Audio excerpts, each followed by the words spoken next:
Okay, folks, this is Mr. Jones. All right. So, say your check engine light comes on.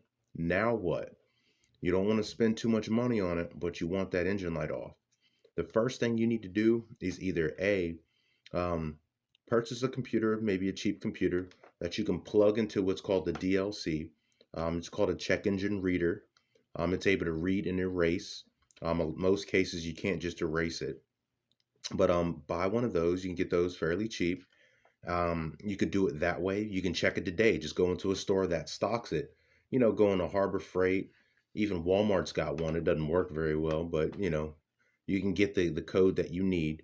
You need to see what the car is mad about when that check engine light comes on. And normally it's going to have something to do with emissions because that's what that check engine light really checks for is anything that can mess with the emissions, which will mess with the drivability, the performance, gas mileage. So, in my opinion, if you're trying to save money and that check engine light comes on, you need to know why. So, if you were to get a computer or go to someone who's got a computer, you could even go to Advanced Auto Parts or AutoZone. I'm not sure about O'Reilly's. Maybe they help you out too.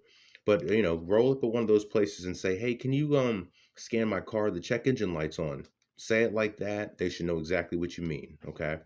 Um, so the first thing you need to know is what codes did it just set? So you need to plug something in and you need to write those codes down. Okay. You need to know how many codes there are. And maybe the check engine light has had a few codes in it for a while and a few things might pop up. But you want to write each one of those codes down. Okay.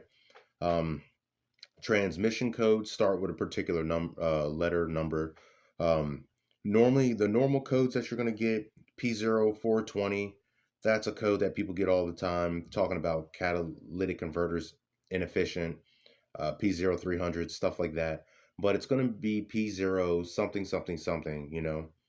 So just get a pen and paper or text it to yourself, write it down on your phone, whatever, jot it down on your phone. Okay, but you need to know why that code's on, right? Now, the reason why you need to know that is so that when someone goes to sell you something, it makes sense.